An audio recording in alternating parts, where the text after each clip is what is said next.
ED की हिरासत में रहकर दिल्ली की सरकार आखिर कैसे चलाएंगे केजरीवाल। चलिए आपको बताते हैं कि किन किन कामों को करने की केजरीवाल को इजाजत मिल गई है। Delhi excise policy scam case में रिमांड पर जाने के बाद भी जब सीएम केजरीवाल ने अपने पद से इस्तीफा नहीं दिया है, तो अदालत ने उन्हें ईडी की हिरासत में रहते हुए कुछ काम करने की छूट दे दी है। आइए जानते हैं केजरीवाल ने अपनी गिरफ्तारी को लेकर क्या कहा और वो ईडी रिमांड के दौरान किन कामों को कर सकते हैं। बता दें कि दिल्ली एक्साइज पॉलिसी स्कैम मामले में ईडी के रिमांड पर चल रहे दिल्ली के सीएम केजरीवाल ने अदालत के फैसले के बाद ईडी दफ्तर जाने से पहले अपने पद को लेकर बड़ी बात कही थी।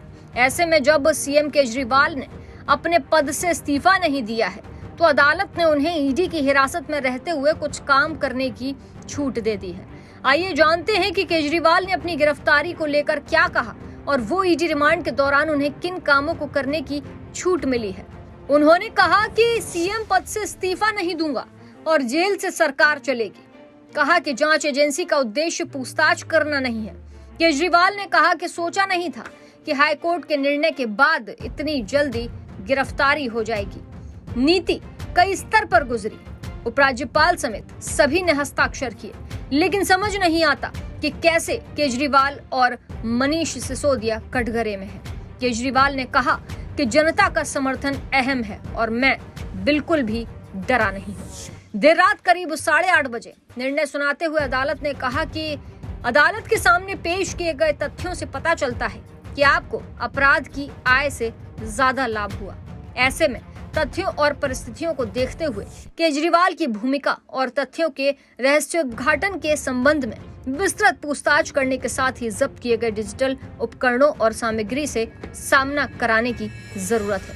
केजरीवाल को 28 मार्च को दोपहर 2 बजे दोबारा पेश करने के लिए निर्देश देते हुए अदालत ने कहा कि पूछताछ की पूरी कार्रवाई कैमरे में रिकॉर्ड की जाएगी।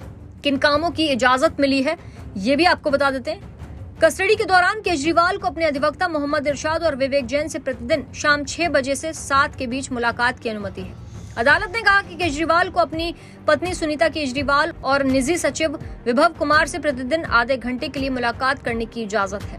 जरूरी दवाएं साथ ले जाने की भी अनुमति रहेगी।